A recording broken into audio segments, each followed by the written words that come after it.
Welcome to Bought Hostage Diplomacy. We work to free hostages and the unjustly detained around the world. Together with their families, we share their stories and let you know how you can help bring them home. Now, when it comes to using the family for Russia to get what they want, if that's the case, they've picked the wrong family, because I'm not going to carry water for the Russian authorities. These are some of the most courageous and resilient people among us. I never thought that my mother, Nahi Tagavi, will ever have a link to negotiations in Vienna about the JCPOA. That's so crazy. People who have never given up hope. Trevor told his girlfriend to tell me to be strong. So I'm trying to be strong for Trevor. You know, if Trevor can cope with what he's dealing with, exactly, we can sure cope with the stress. People who will never stop working to reunite their families. We'd like to meet with the president. We believe that, he's surrounded by lots of experienced and educated advisors, but I don't believe that any of them have ever had a child taken hostage by a foreign country, especially not a superpower like Russia. And we'll be right there by their side until their loved one comes back home. Because if enough people care, then the right people will care enough. I'm Darren Nair, and I've been campaigning with many of these families for years. When I first started campaigning with these families, I noticed they struggled to get the media attention they needed. So I decided to create this podcast, which is a safe space for the families to speak as long as they need to about their loved ones and what needs to be done to bring them home. Nobody can prepare you for what our family is going through. Even if someone had told me 1 year before, in 1 year this is going to happen, prepare yourself. That's impossible. Thank you for listening, and welcome to Bought Hostage Diplomacy. Welcome to Bought Hostage Diplomacy. In December 2018, American citizen and Marine veteran Paul Whelan was arrested in Russia by the FSB, which is a successor agency of the Soviet-era KGB. Paul was in the country to attend a friend's wedding. He was arrested on false charges, put through a sham trial, and sentenced to 16 years hard labor in a Russian penal colony. In August 2019, another American citizen and Marine veteran, Trevor Reed, was also arrested in Russia by the FSB. He was in the country to visit his longtime girlfriend and learn Russian for his international studies courses at the University of North Texas. Trevor too was arrested on false charges, put through a sham trial, and sentenced to 9 years in prison in a Russian labor camp. In February 2022, shortly before Russia's invasion of Ukraine, Brittney Griner, an American WNBA athlete and Team USA Olympic gold medalist, was detained in Russia at Sheremetyevo Airport outside of Moscow after customs officials alleged they found vape cartridges that contain oil derived from cannabis in her luggage. She had 0.7 grams of cannabis oil in her luggage. Now, for those who are unaware how much oil this is, it is roughly the size of a raisin. Brittney's legal team said she used this for medicinal purposes and accidentally included it in her luggage as she was rushing to pack. Brittney owned up to having this oil in her luggage. She was returning to Russia to play for a Russian basketball club, where she has competed in the WNBA off-season since 2014. Brittney was put through a sham trial and eventually charged with international drug smuggling and sentenced to 9.5 years of hard labor in a penal colony, a sentence longer than others convicted of similar crimes in Russia.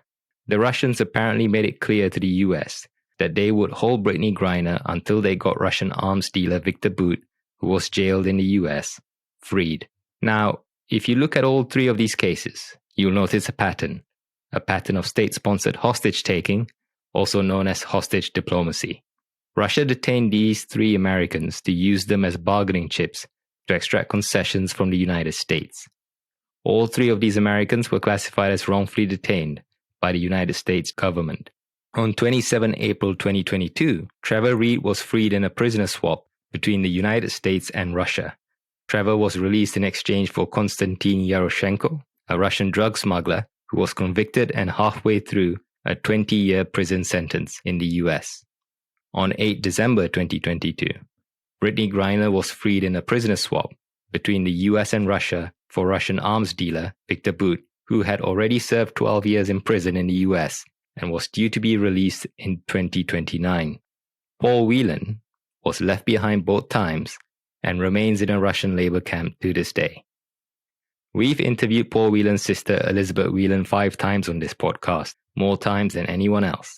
We tell all the families that we campaign for that we'll be right by their side until their loved ones come back home, and we mean it. We'll keep you up to date on their cases through SitRep pods and breaking news pods. Today, we speak to Elizabeth Whelan once again. Elizabeth, we're sorry that you, Paul, and your family are still going through this nightmare. Thank you for taking the time to speak to us today. Thank you so much, Darren. I really appreciate you having me on again.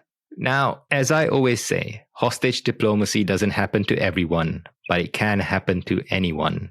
Because this doesn't happen to everyone, not enough people pay attention. Don't get me wrong, I understand there are many bad things going on in the world today, and nobody has the capacity to pay attention to everything. This applies to all of us. Elizabeth, for our listeners who don't know what happened to your brother, can you please give them an overview? Absolutely. In 2018, in December, Paul went to Moscow to help an American friend who was marrying a Russian woman with the wedding and to help with escorting U.S. guests around Moscow. He was set up by the FSB, which is the modern version of the KGB, and given a USB drive that they said had state secrets on it. This was by somebody he had met in Russia before and thought was a friend. Paul was arrested on charges of espionage, which are patently false. And he was held in Lefortovo prison in Moscow for 19 months. And then now has, ever since then, for the rest of the 4 years and 4 months, has been at a prison camp in called IK-17 in Mordovia, which is a forced labor camp. At about the 16-month mark, when he was in Lefortovo, he was subjected to a sham trial and given a 16-year sentence. So that is how we got to basically where we are, Paul being imprisoned wrongfully, called wrongfully detained by the U.S. government for now about 4 years and 4 months. And as you said, he has had to watch 2 other Americans who were arrested after he was and brought home before he has been. And now he is concerned about being left for a 3rd time. I'm sorry to hear that. Elizabeth, we last spoke in December last year, shortly after Brittany Griner was released in a prisoner swap. And as you said, Paul was left behind for the 2nd time. Since then, several things have happened, some good, some bad. So your brother Paul passed the 4-year anniversary of his wrongful imprisonment in Russia in December, and he turned 53 years old a few months ago. American citizen and Navy veteran Taylor Dudley, held in Russia, was released. He was held in Russia for 9 months. On 31st March this year, Wall Street Journal reporter and U.S. citizen Evan Gershkovich was detained in Russia. He has been charged with espionage, which is what Paul was charged with as well. He's also being held in the same prison Paul was held in shortly after his arrest. The U.S. government has designated Evan as wrongfully detained and has called for his immediate release. Can you tell us more about these events as well as anything else that has happened since we last spoke? Well, let's see, where do I start? Yes, Brittany came home without Paul. That was a situation where the Russians really forced a choice, not between Paul and Brittany, which a lot of people think, but forced a situation whereby the U.S. government had to choose to bring somebody home or bring no one home. And so they brought home Brittany Griner. And our family, was fully in support of seeing her come home. Nobody should have to stay in Russia. But it was very difficult on us to know that Paul was still there. As you said, then after that, it was the 4-year mark for the time he's been held. And then his 53rd birthday, which is I can't even imagine what that is like to pass birthday after birthday in a prison. I can't really speak to Taylor Dudley's either arrest or release. That was not a case that was sort of classified as a wrongful detention, but I think everyone was glad to see him come out of Russia. So I believe that was sort of more of a humanitarian release situation. And now we have this arrest of Evan. And like you said, on exactly the same types of charges, espionage, It was the FSB doing the arresting. He's being held in the Fort de Vaux, and he is likely to be put through a sham trial as well. I don't have more detail about the case than that, than what we have been seeing in the media. Thank you for that. So, Elizabeth, our first episode with you was in September 2021, when people like Paul or Evan are wrongfully imprisoned by a country like Russia. Information about them will need to be shared with many entities within the US government, which requires a privacy waiver to be signed. Another thing is when Paul and Evan are being detained, someone else will need to pay their bills and handle their affairs. This requires this person to be granted power of attorney. Can you please tell us more about this and where people can go to get some help with this if they need it? Well, that's a really good question, because there are a number of things that the Russian authorities have started doing with Americans. And one is denying them consular access. And that means that sometimes they will let other people in to see the prisoners, such as prison monitors or even lawyers, but they will not allow the actual U.S. government officials to come and visit the people who they've imprisoned. Sometimes, so for Paul, it was 6 days. I think for Trevor, it was 12. And for Brittany, it was a month or something like that. So this is something they've started to use to their effect, because the Privacy Act is basically a law that says the U.S. government isn't going to share information about you unless you sign a waiver, saying who you'd like to have that information shared with. And that means, unfortunately, that until they get that signed document, that they can't share information with Congress. They can't share information, beyond your family. Sometimes certain family members may not be able to have information.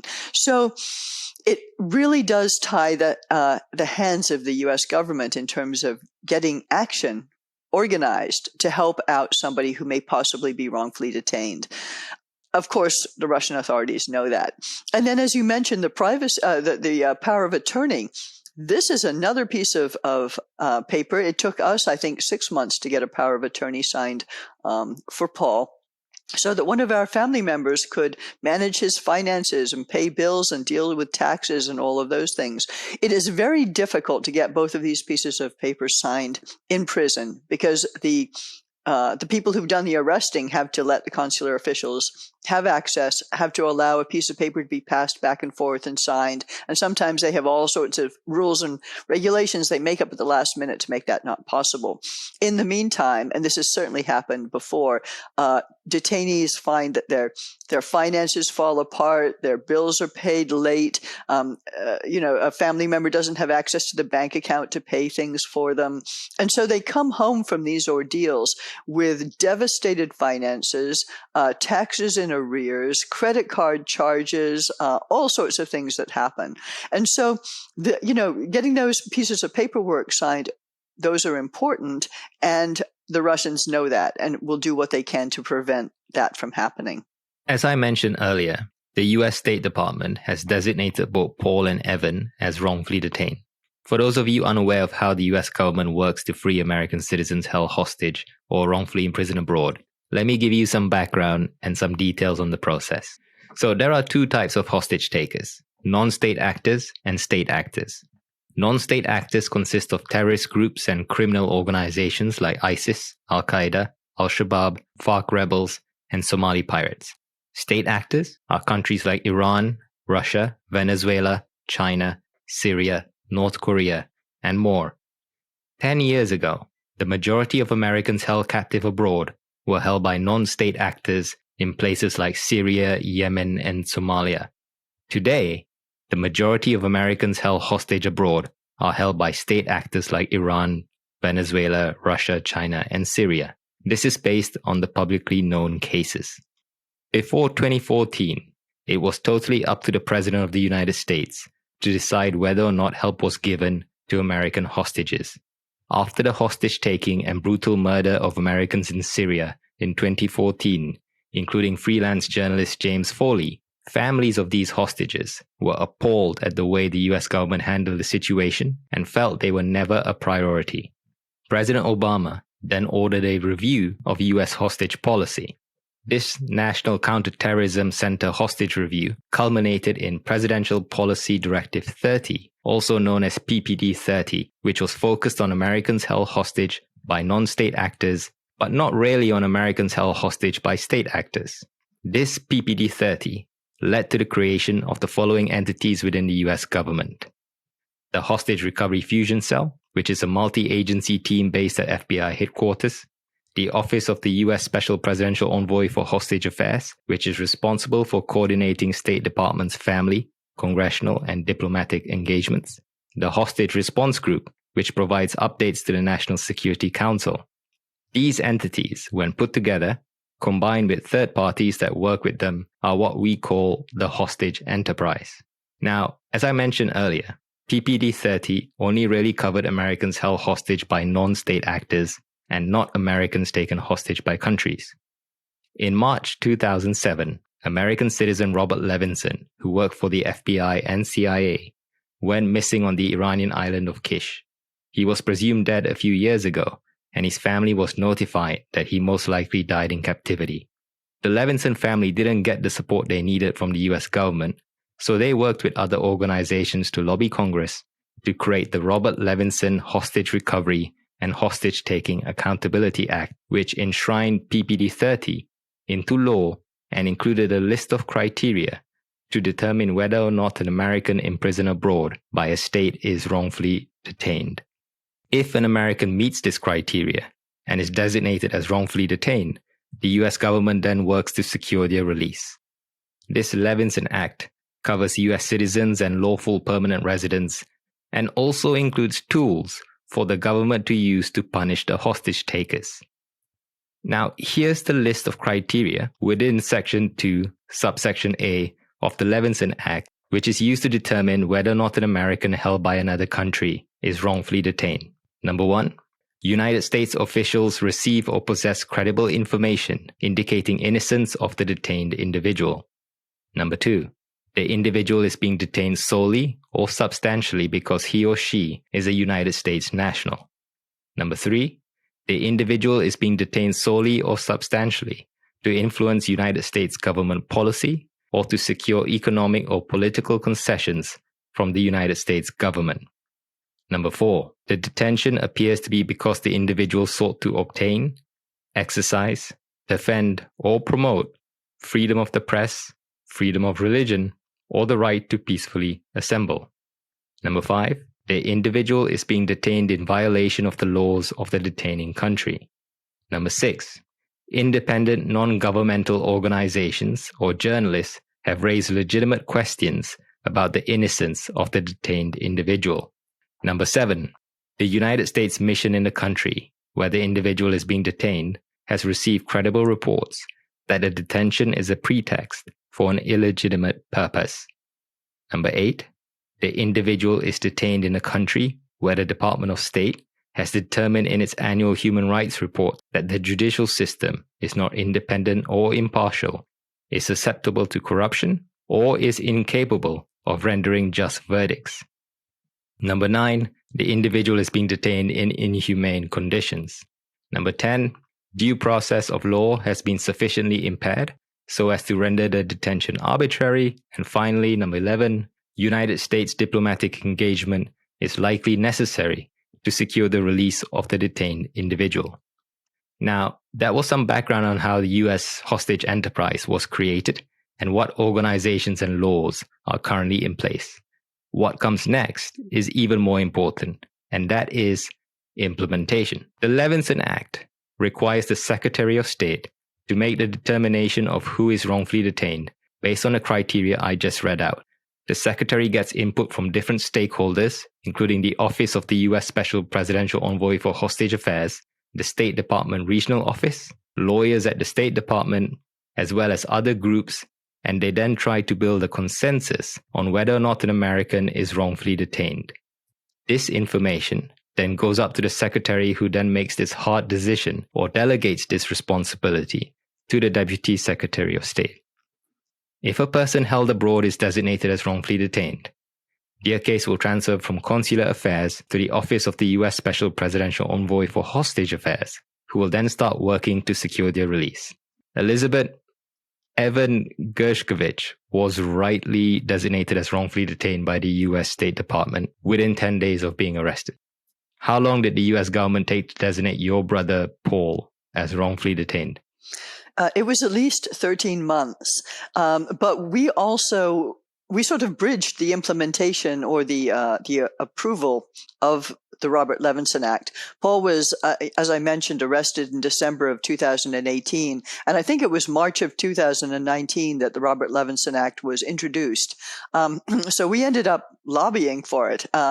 People kept saying to us, oh no, Paul's going to be home long before you need the Levinson Act, but that was not the case. And so I think it was a fall of 2020 when the Levinson Act was finally passed. And I have been really pleased to see that, as quickly as possible, we're moving from the fact that an American has been arrested on what I call a red flag sort of set of charges like espionage, that determination of wrongful detention happens very quickly. Now, we have seen both with Brittany Griner's case and with Evans that that determination happened quite fast. I'm hoping that when somebody who is arrested who doesn't have quite the public exposure of both of these two individuals, that we'll see wrongful detention determinations moving just that quickly. I am not sure right now that we are implementing that as smoothly as I hope to see it implemented in the future. Elizabeth, you, Paul, and your family have been going through this trauma for over 4 years now.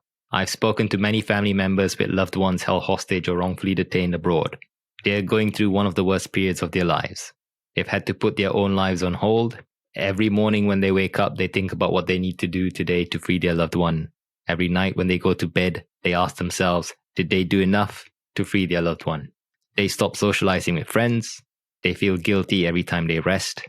They feel guilty when they eat because they think to themselves, is my loved one eating or starving right now? How have you and family been able to cope with this trauma for so long?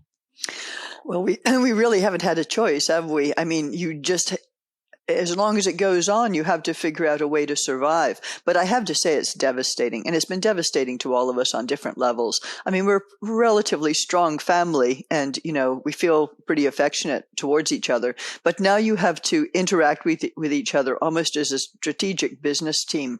And that brings up different types of relationships, and you have to find a way to sort of work with each other for as long as it takes. And it's exhausting. My parents are in their mid-80s. No one's getting any younger. I just turned 60 this last year, and I can feel the amount of energy I have for dealing with the drama and the roller coaster of this. I'm not getting more energy as the years go by.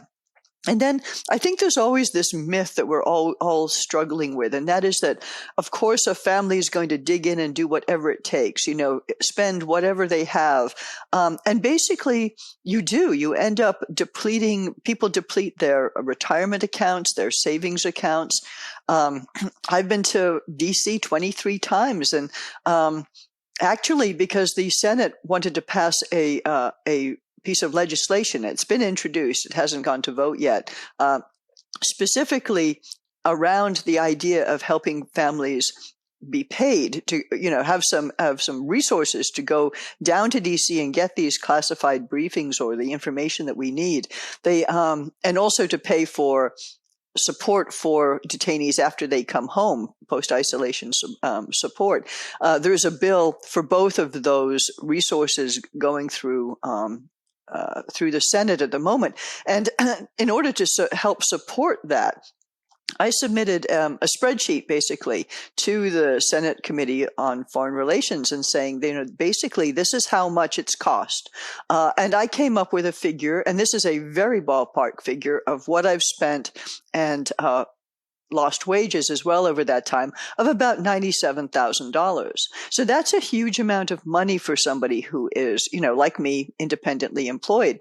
And you don't want to put a spotlight on that because this isn't about me and my suffering. This is about Paul and his suffering. But I have started to talk about it a little bit more publicly because it's an indicator of what goes on with family members, so not just my family, and my brothers have all experienced their own, every time you go on media, sometimes some of these media outlets want you to rent a studio. Sometimes you're losing work that you can't get back, or spending your vacation or sick time in order to make appearances. So, here are all these positive things that are happening, right? You get the meetings with people in DC. You get to be on television talking about your loved one. And there's this cost. And as the years go by and you have to keep doing it, it is very difficult to regain those resources, to be able to continue to have them to use into the future. So the family suffers personally, emotionally. They suffer from a resource point of view. And it becomes even more, the frustration with not having your loved one home just builds over that time. And so I was very keen to help support what the Senate is trying to do, which is to come up with some funding. So at least twice a year, members of a detainee's family can have some help getting to DC to have those personal in-person conversations with officials, because you do get more information in person than you do over the phone or over a Zoom call. It's really important. But I think I have heard some terrible stories of people selling their homes, selling their cars, losing their jobs, having to take different jobs to have the time and resources to be able to advocate for their loved one.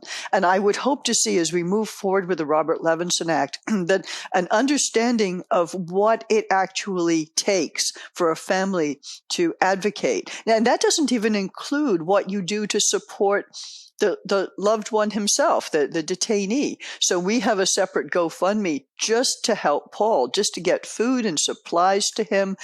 We've used it for translating documents and other things. So there's this constant need for resources as the detention continues on. Again, Elizabeth, I'm sorry to hear that. I've interviewed many families in the same situation as yours. And the one silver lining, I guess, there is that almost all these families realize that this experience brings them closer together, and they realize how important they are to each other, and that brings them a lot closer. So I guess that's the one positive of this experience. I know some family members who try to keep their loved one's spirits up by spreading the good news to keep giving them hope. So let's say they speak to their loved one 3 days a week, and 3 good things happen today. They don't tell their loved one everything all at once during that first call. They spread out the news throughout the 3 calls so they can give some good news on each call. How do you and your family keep Paul's spirits up when you speak to him?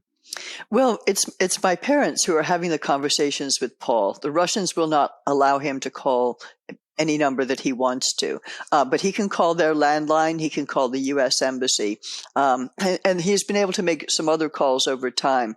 But most of the conversations, the conversations to get him through the week are the ones he has with my parents. And although they often have, small bits of information to tell him, often they just let him talk, because he has very few people he can speak to in English during the course of his day. So that 10 or 15 minutes might be the only time he gets to use English all day long. He has no other outlet. He's in Mordovia. He's 8-hour drive away from Moscow. The embassies have come to see him, which is really marvelous, but that only happens every few months. So those calls to my folks are his way of expressing his frustration, his, something funny happened or something interesting that happened, and to talk about the conditions in the prison camp. I don't know at this point, 4 years and 4 months of it, whether anyone's trying to buoy Paul's hope in any sort of specific way. We tell him when something good has happened. We read him articles, that cover his situation in the paper. But when he heard, for example, about Evan's arrest, he was devastated at the thought of another American being arrested and that he might be left for a third time. And so his ability to be able to express that to us, we can't bundle that in any kind of hopeful message and say, well, it won't happen a third time. How do we know it won't happen a third time? You want to be optimistic, but you have to be realistic at the same time. I understand. Elizabeth, you and your family have been campaigning to free Paul. for over 4 years now. Unlike Evan, you don't have the Wall Street Journal campaigning on your behalf. How have you approached public campaigning, and what advice would you give those campaigning to free Evan? Oh, that's such a good question.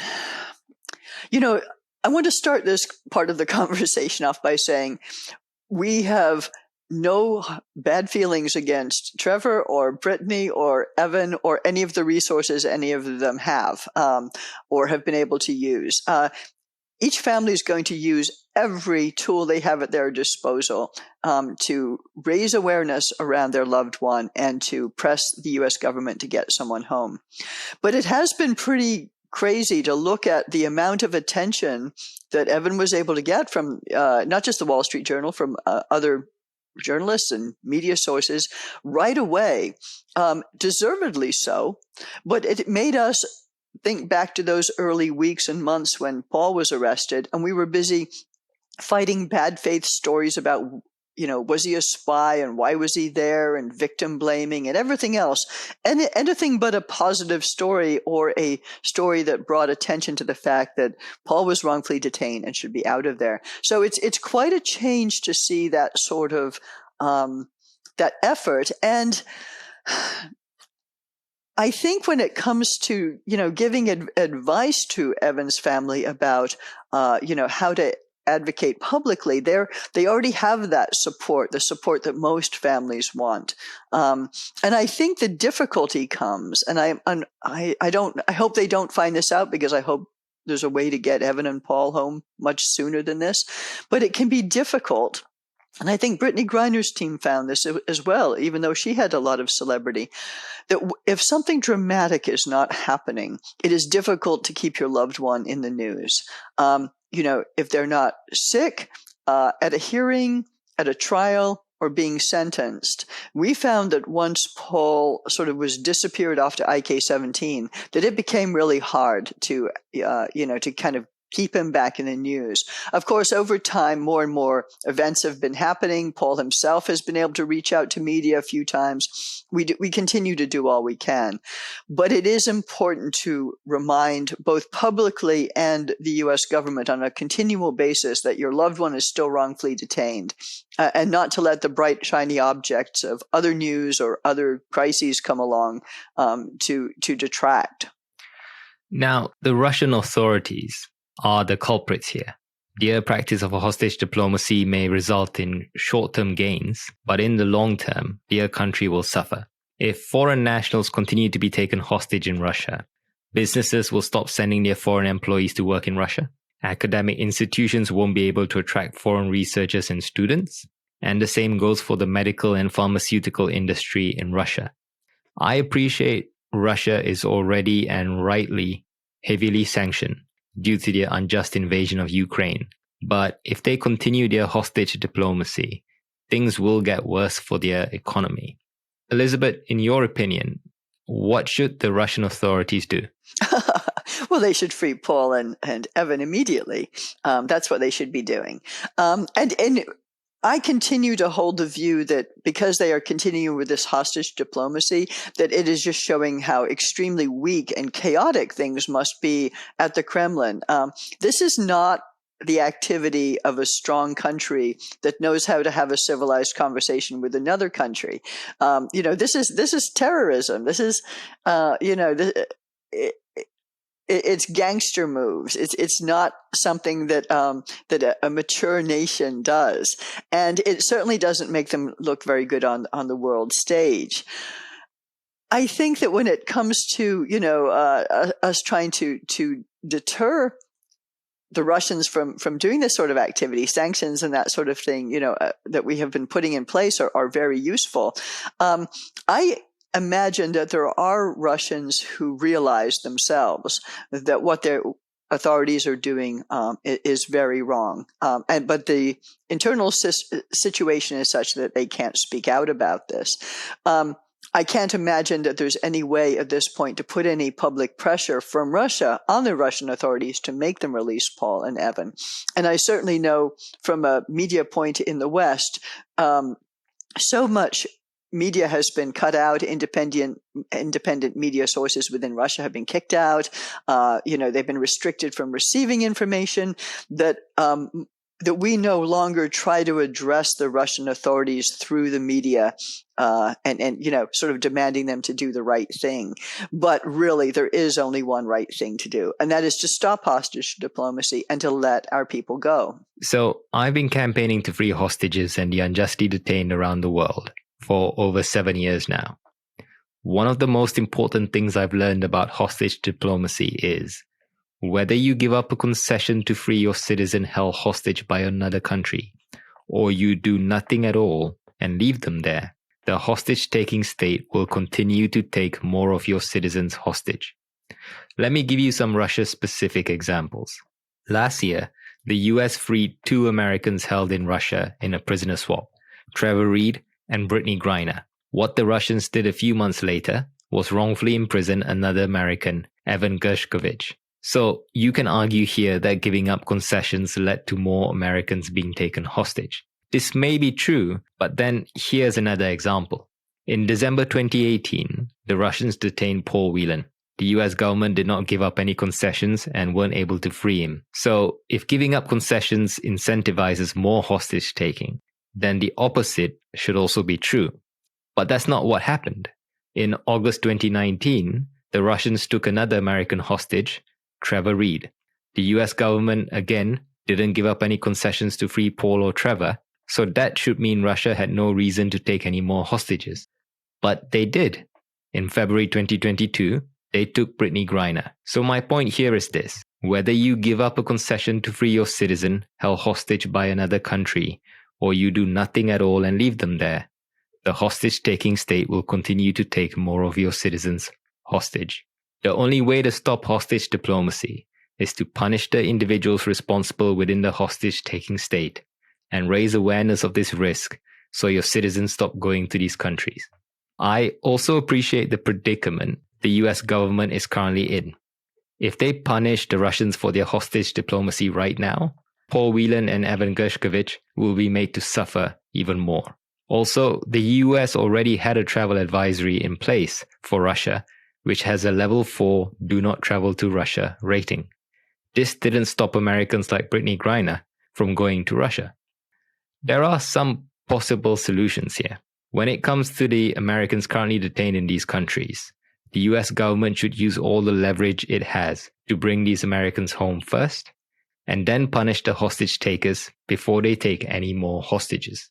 The second solution, every time an American buys a ticket to a country like Russia, the ticket purchasing process should have the US travel advisory for that country pop up and require the customer to sign saying they have read and understood the advisory as well as the risks of traveling to that country, and also agree that should they choose to go there anyway, the US government may not be able to secure their release if they are wrongfully detained. Elizabeth, in your opinion, what should the US government do? Well, first, Darren, thank you very much for laying out so very clearly how trading or doing whatever you need to get your people home does not incentivize hostage taking, but not having any deterrence does. That was beautifully done.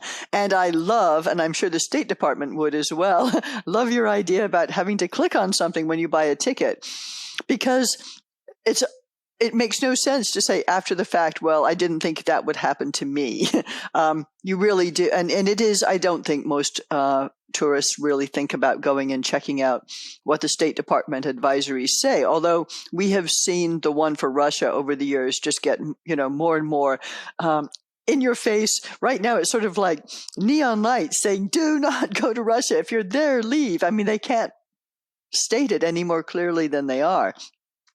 I don't know when it comes to deterrence exactly what to do either, for exactly the same problem that you said. If you do it at one point, maybe it hurts the people who are there. How do you go about actually forcing the situation? But I think part of deterrent involves, two levels. First, it involves many countries working together to impose whatever punishments they need to stop, because it's not just Americans who are being wrongfully detained. People from other countries are also held wrongfully in Russia and elsewhere.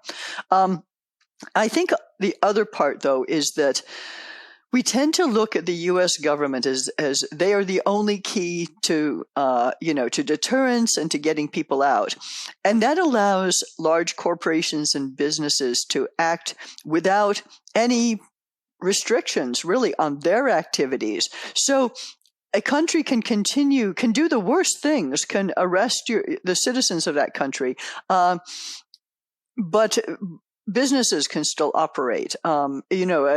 They can still provide money to the aggressive country. They can still have relations of certain types. It's almost as if businesses allowed this avenue into the country, which the U.S. government may be trying to restrict from a diplomatic point of view.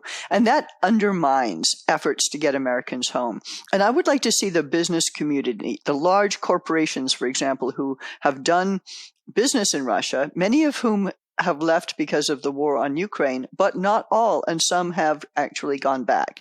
This has got to stop. We need a unified effort. This has to be not just a whole of government approach to deterrence, but a whole of country and a whole of world approach, a global response to hostage taking. I absolutely agree. Now, one country that is notorious for hostage diplomacy is Iran.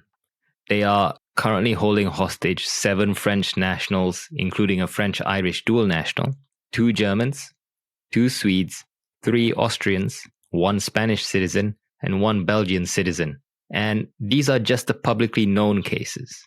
Members of the European Union have started calling on the EU leadership to come up with an EU-wide approach to tackle Iran's hostage diplomacy.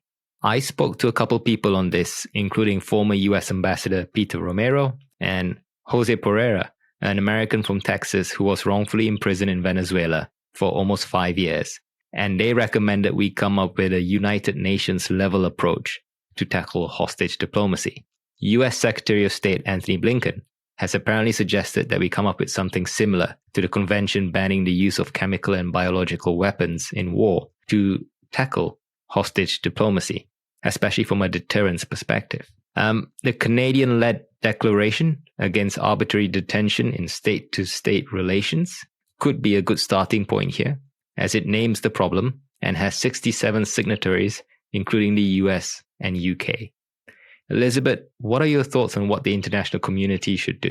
Well, I agree completely that we need something that is UN level. I think what frustrates families often is to see, we've got this situation, for example, with Russia. There's my brother sitting in prison, wrongfully detained. Now we have Evan, likewise. And yet we're watching, Putin jet around the world to this, maybe not anymore. He's sitting at a very long table, but in the past he was able to go to G20 meeting. Now we've got representatives from Russia coming to the UN at the end of the month. I think it's very frustrating to see that even though we have these huge problems, that there isn't a way to sort of attack the whole issue of wrongful detention when we are allowing this kind of latitude of movement and engagement. And so I think that to be able to enact something at those same levels, whether it's at the UN or whatever it happens to be, that where we can target the country, and not only that, but the people who are there to represent that country until we get our people back. The point is, we need our folks back. All of these countries want their citizens returned, and we need hostage diplomacy to stop. It's that simple. That means what? Letting go several dozen people around the world. It's probably more than that, but and then not doing it again. It's quite simple. The solution is quite simple. It's all on the aggressor country, though, to make that happen. So news outlets have a lot of power. They have the power to shine a light on an issue, making it visible to the whole world. They have the power to pressure institutions and governments to take immediate action.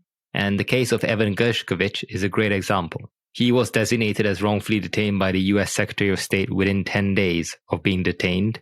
It took Paul Whelan 13 months to get the same designation, even though Paul and Evan's charges were similar. The key difference here was the global and constant media coverage of Evan's case. With great power comes great responsibility. Another point to note here is this. Countries that practice hostage diplomacy are notorious for charging innocent people with ridiculous false charges. They then use their state-affiliated media to spread these false allegations and smear this innocent person's reputation.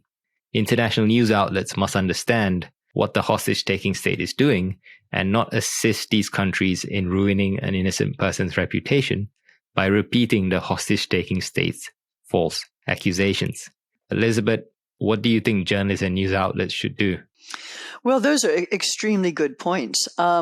We've been fortunate that over the years now, we've had a lot of interaction with media outlets, with journalists, with reporters on television who have started to really understand what wrongful detention is all about. But up front, it was very difficult because news outlets wanted the sensational story, and they forgot about the American, the innocent victim of this situation, and they wanted to gin up the story to make it as exciting as possible to get clicks.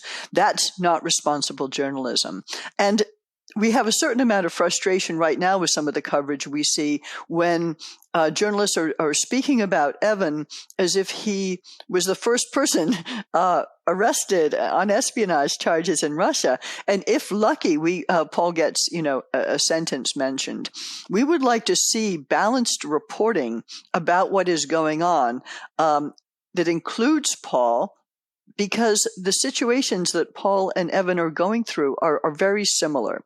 And people seem to have forgotten that Paul spent 19 months or so in Lefortovo and has a deep understanding of what that whole experience was like. Our family can speak to some of the things that happened to Paul during his time there.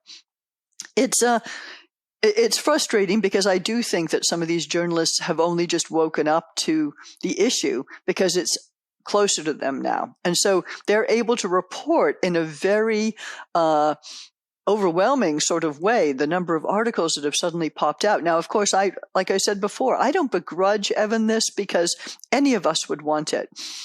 Paul has been able to, over the years, as I said, get quite a good amount of media support, and we really appreciate that. But there are many other people who have been wrongfully detained who have not been covered by the media in this way. And why are they any less deserving? Why should their stories not be told just as much? I think we have to look at the role journalism plays in helping educate the general public to this awful practice of wrongful detention and helping get people on board to do something about it, and not just looking at the short term, hey, is this going to get clicks? Is this going to get read? Is this going to be, a story that I can file really quickly? And so we are looking for that type of journalism that is more helpful, that helps us, the country trying to get the people back, and doesn't help the aggressor country like Russia by spreading more disinformation. Now, when it comes to members of the public, there are many things they can do, not just to free Paul Whelan and Evan Gershkovich, but to put an end to hostage diplomacy. As I mentioned earlier, there are two ways to put an end to hostage diplomacy: punish the hostage takers and raise awareness of hostage diplomacy worldwide so everyone is aware of the risk and stops traveling to these countries.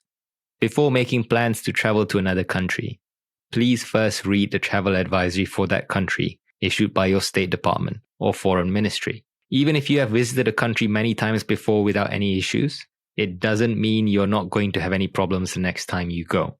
Both Paul Whelan and Brittany Griner have visited Russia several times before.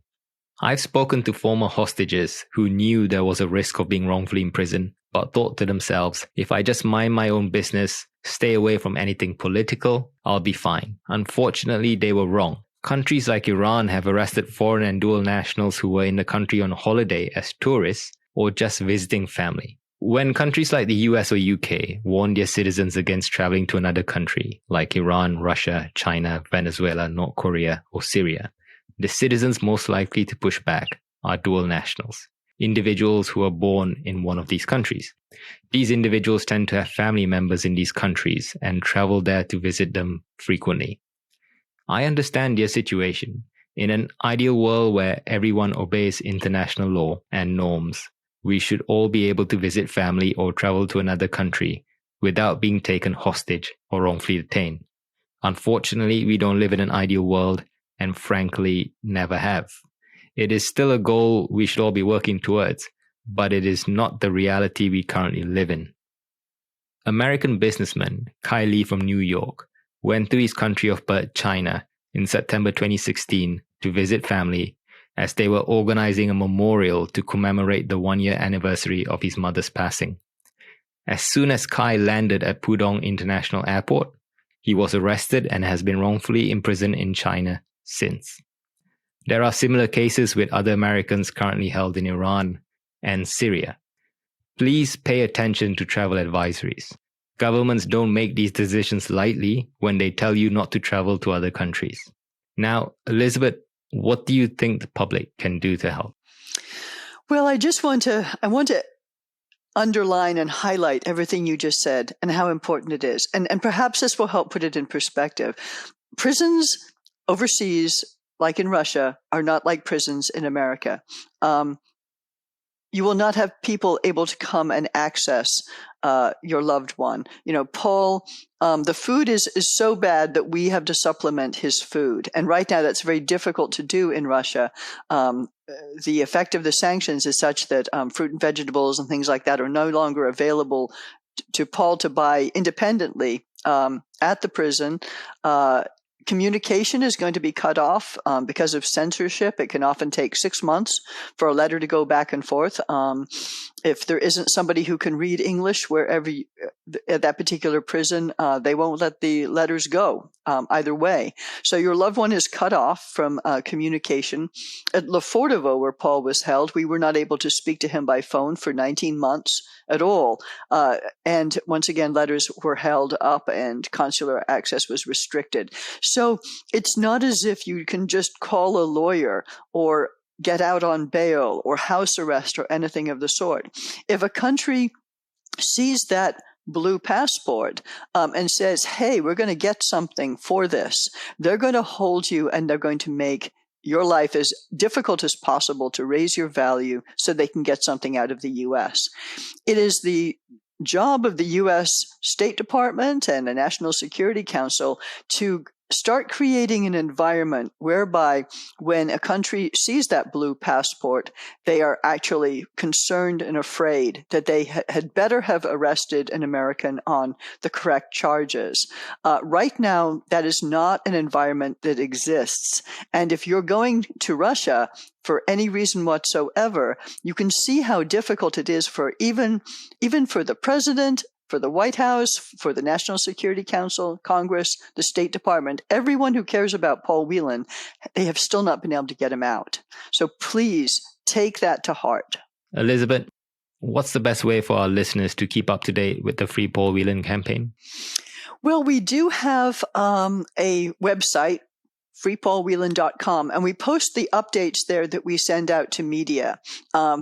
We have, as I said, been pretty lucky that if you Google Paul Whelan and news right now, you'll find quite a bit. But if you want to know how this has gone over the last 4 years and 4 months, there's an updates page where we update every week or two with what's happening. And also there you can find the address to write to Paul. Your letter might take a long time to get there, but he has been able to get a substantial amount of his mail, and we also pass on messages to him to help keep his spirits up. We're almost at the end of our interview. Is there anything else you'd like to mention?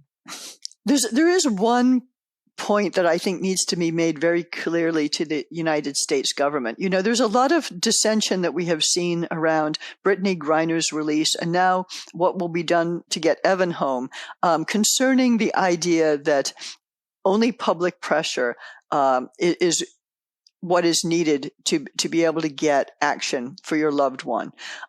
It's something the Whelan family is questioning. Paul has not been able to come home. He has been left behind.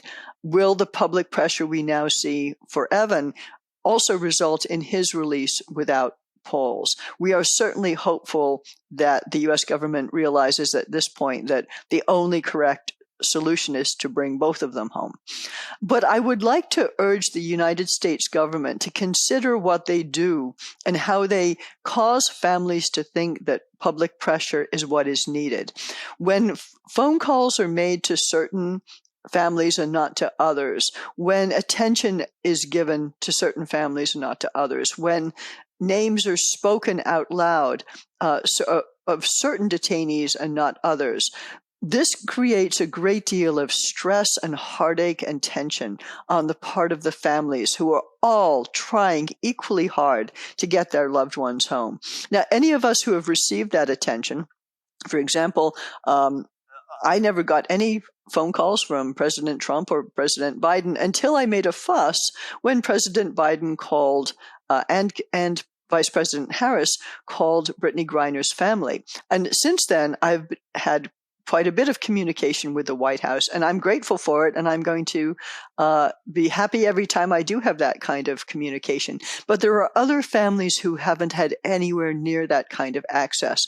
And I hope as we see the Robert Levinson Act implemented over time, and as the various different entities working on hostage diplomacy get better at what they're doing, that we also see a great degree of equity about how the internal resources or the public messaging around all of these families, how that is distributed.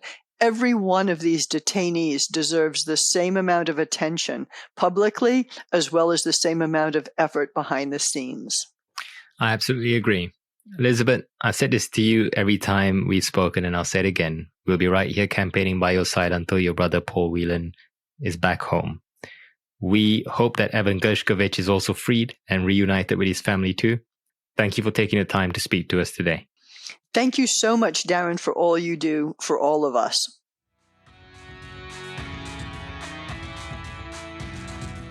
Thank you for listening to Pod Hostage Diplomacy. Thank you for giving your time and for showing these families that they're not alone, that there are good, caring people out there willing to stand by their side and help in any way possible. Because if enough people care, then the right people will care enough. This is a basic rule of thumb that is true for all campaigning. If you haven't already, please subscribe to our fortnightly newsletter called The Hostage Briefing. It's the best way to keep up to date with the cases we're working on, as well as new episodes. You can subscribe to this newsletter using the link in the description of this podcast episode that you're currently listening to. Thanks again, and take care.